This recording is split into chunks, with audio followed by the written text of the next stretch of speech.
Most big-ticket, complex B2B industrial sales forecasts are junk. They're junk because most sales reps don't understand how business buying decisions are made, and this is endemic. We've got to fix it, and I've got some recommendations.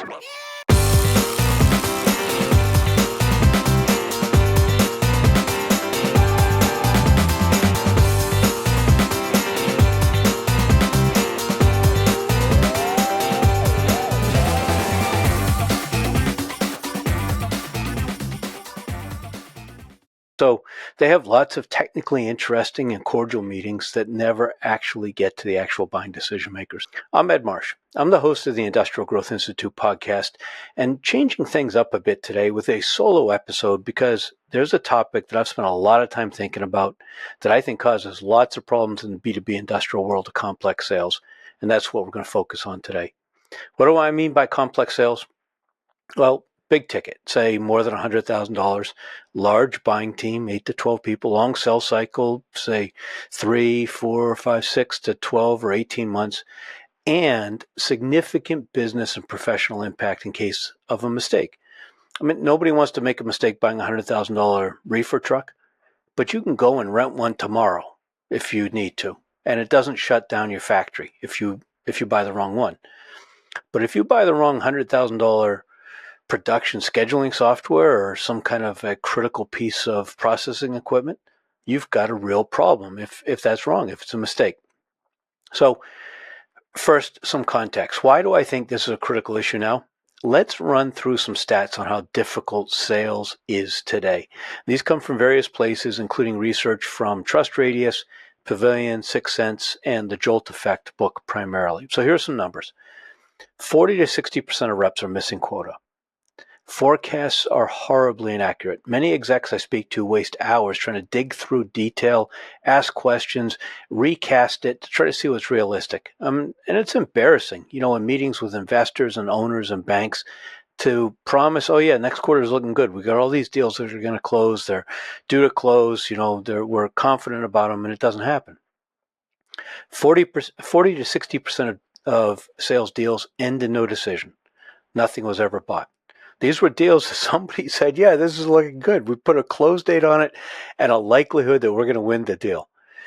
Buying teams are typically 8 to 12 people in most manufacturing environments. Buying journeys can be a year, give or take. Up to 75% of buyers wish that they could have a sales rep-free experience. They don't want to deal with a rep. Most buyers think there's essential parity between most products and services.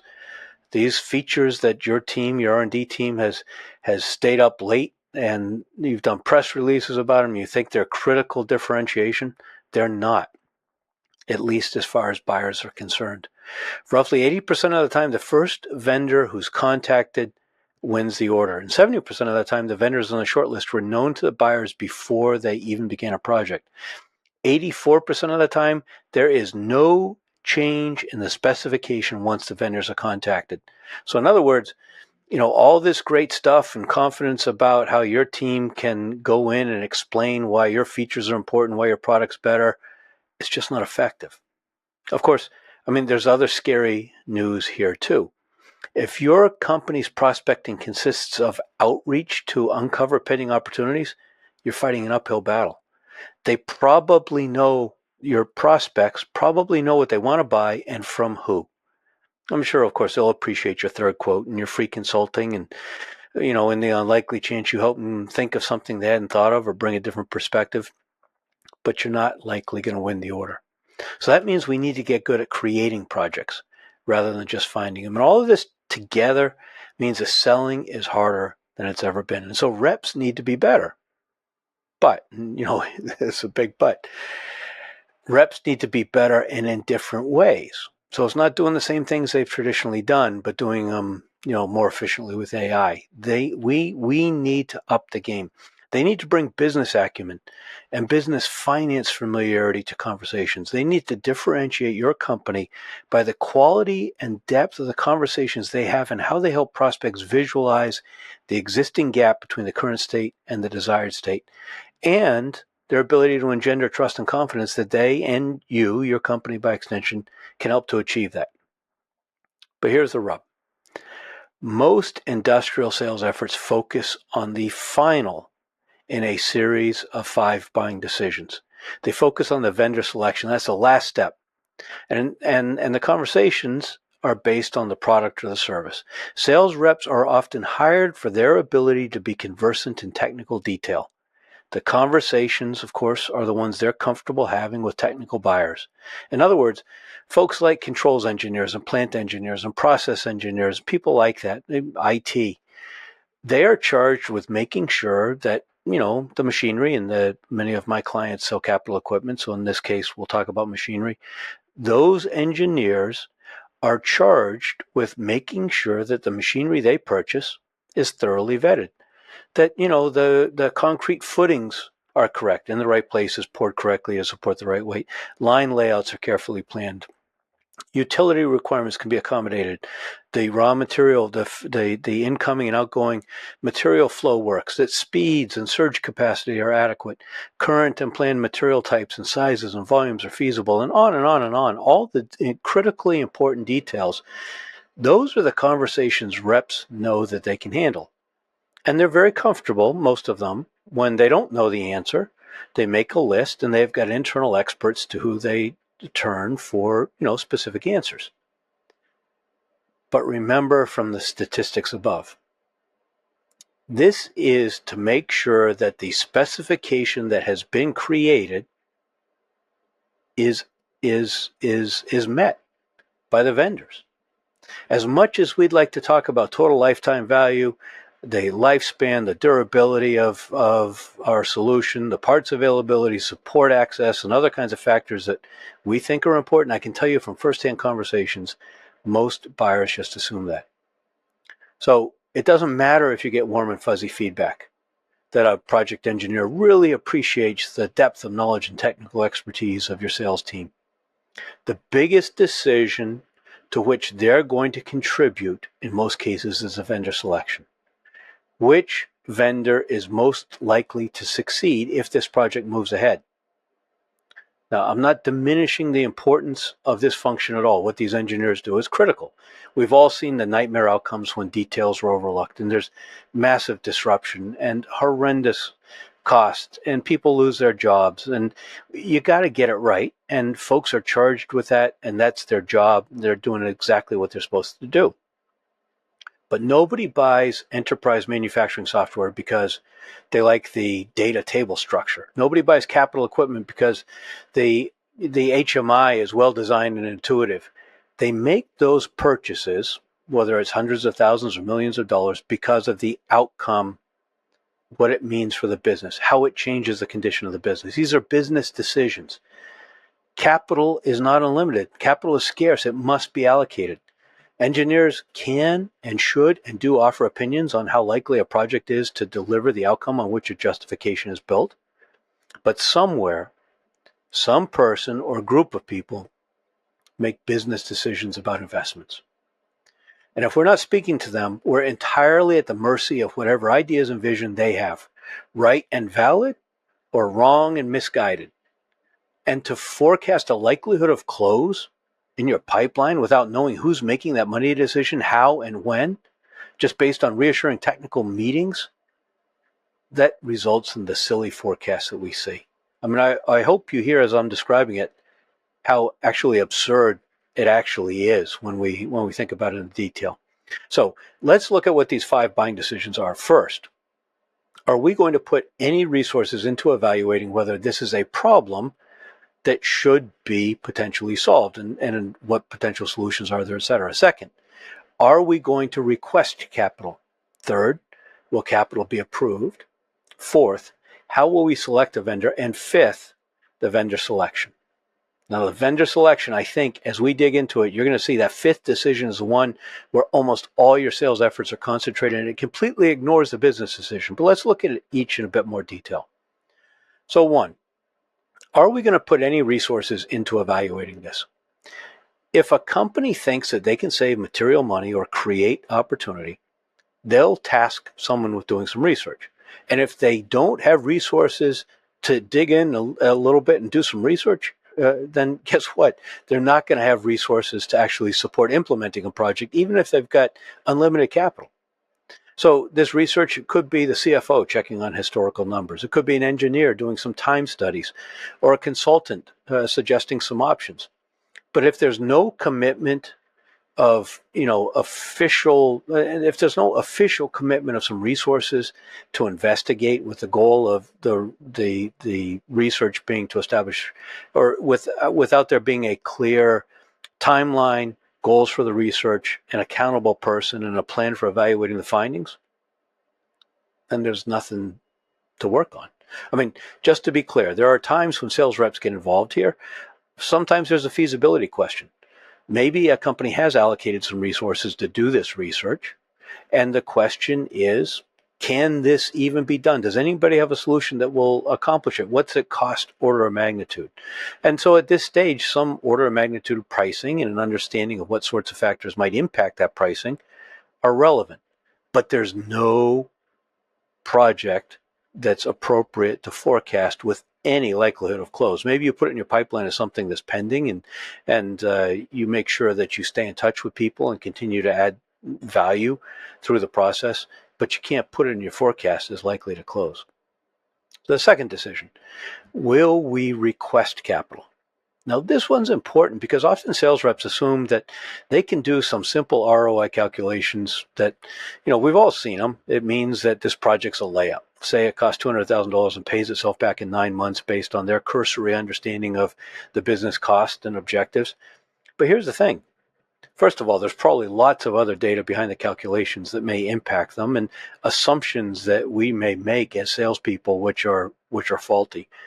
But further, there are a host of other considerations, business uncertainty, for instance, based on what's going on in the market, or possible pending orders. If they think they're going to get a big new customer, that may impact the way they think about it, or M&A activity.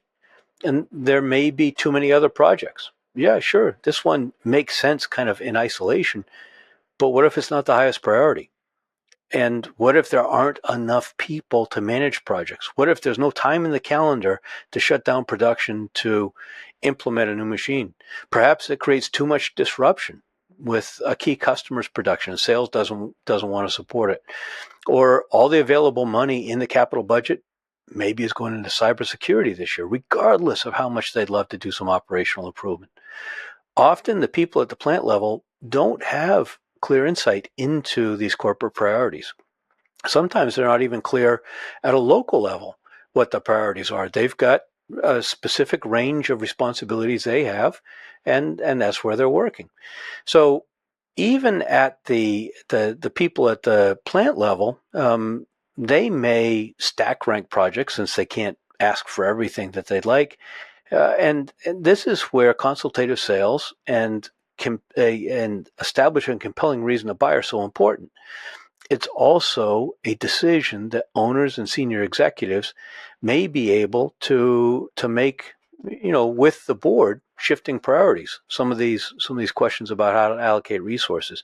The point is that somebody has to actually say, yes, we're going to put this on the list. And it's not, as we often assume that it is. Just because we think it's important doesn't mean that it's important to them, or even if it's important to them, doesn't mean that it's the highest priority that they're told they have to work on. The third decision: will capital be approved? By what process? By whom? When? And according to what criteria? If you're selling a $10 million line to a $100 million company, the board is going to be involved. I don't care if the plant manager or the GM says it's his or her decision. I don't care if the president or CEO says it's his or her decision. I mean, certainly they all can decide what they want to recommend. And if they advise against it, it may not make it to the board. But if just because they want to do it, just because they say they think it's something they should do, the board is going to have to sign off. Now, maybe it's on just kind of a full slate of investment with a list of projects without detail around yours. Or maybe it's at an annual meeting with a presentation about each capital investment over a certain threshold. Or maybe it's on the fly decision by electronic unanimous consent voting. And maybe, of course, there will be disagreement about how investment capital is allocated, and maybe the board will turn some projects down specifically line items that the team is investigating. But this step is critical because without it, a project never happens, regardless of how well a rep has impressed technical buyers or how elegant the solution they're proposing actually is. Now, the closest I would say that most reps get to this is by asking, who's the decision maker and what if capital is approved? And let's be honest, the people they're asking typically don't know. And a CEO, if they're asking the CEO, will often say, well, I'm the CEO, assuming that the board will take his or her recommendation, but they're not the decision maker. And if we don't understand that, if we don't understand who on the board is likely to be the fly in the ointment, then we can't do anything about it.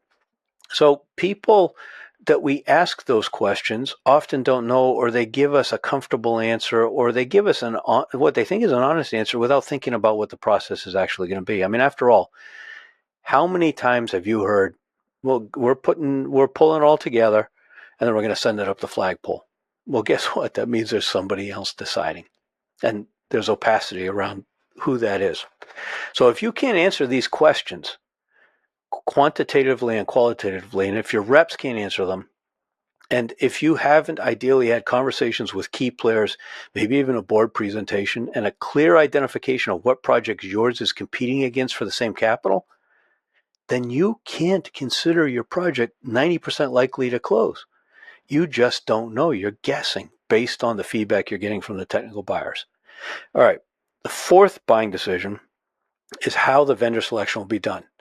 Will it be based on an incumbent or an RFQ or the key criteria, etc.? And then finally, the fifth buying decision is the vendor selection. And this is the one that gets all of the attention where we think we're competing.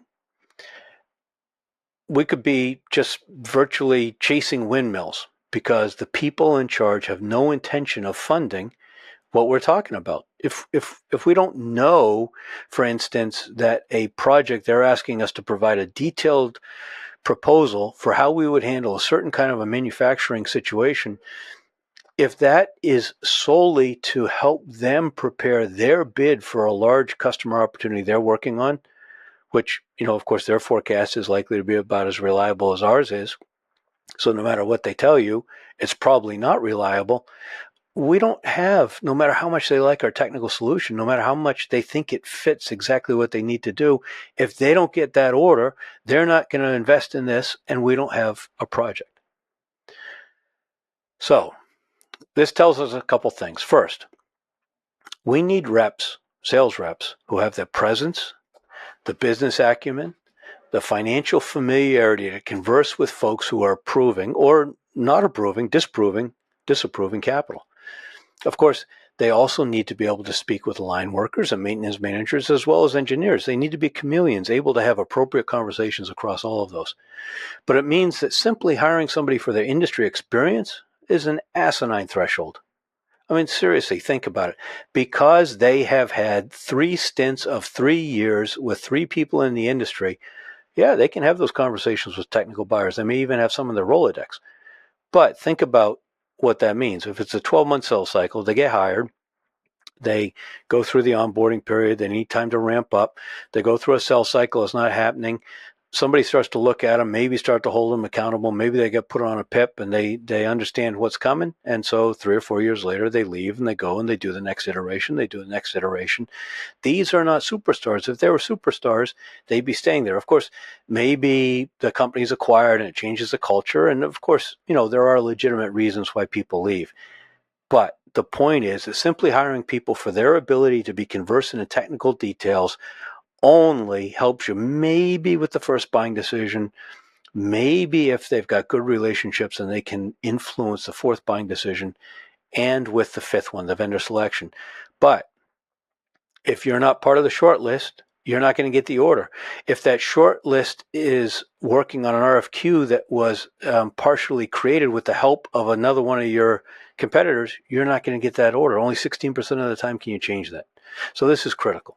We have to have salespeople with the business acumen. Second, we have to be able to uncover the business situation.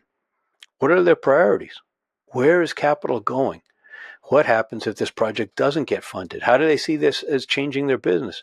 What projects will have to get deferred in order to fund this one? And what are the consequences of that deferral? Now, these are just some examples. Obviously, these are very complex discussions and they're going to follow a very winding path, but salespeople have to be able to have these conversations. In a privately held company, if you're selling to a privately held company, the board and the priorities may boil down to family income. I mean, maybe the CEO is thinking about buying a plane, and that's going to get the capital, or upgrading the boat. Or maybe there's suddenly a bunch of new fourth generation college grads that are due to start receiving distributions.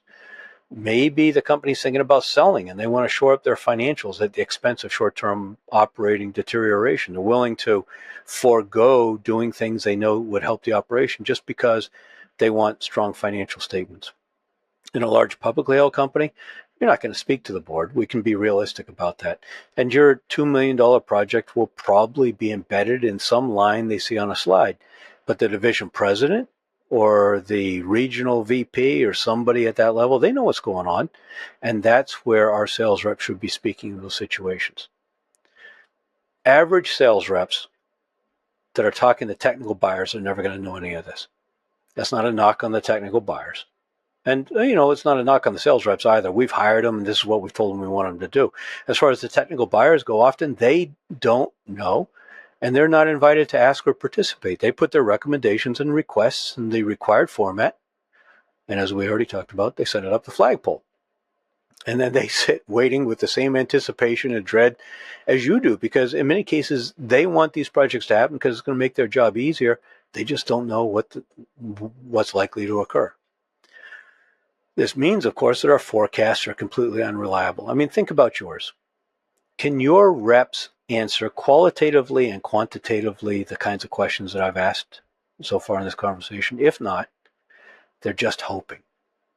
I mean, even close date, something as simple as a close date, when you say a close date and it says September 30th, how many deals actually have to close by September 30th? And why is that?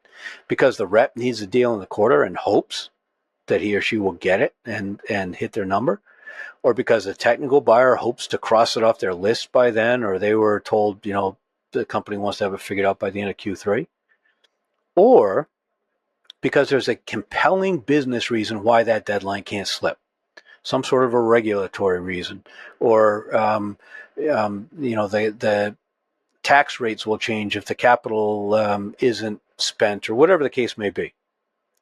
So where am I going with this? First, I want you to be aware of it. I want you to keep it in mind as you have conversations with your sales team. Think about how you make business purchasing decisions and how often your vendors have any clue about the myriad of factors that you're juggling and considering that are involved in the decision. And questions related to pipeline and forecast, introduce the idea of these 5 buying decisions to your team as you talk about pipeline and forecast, as you talk about deal qualification.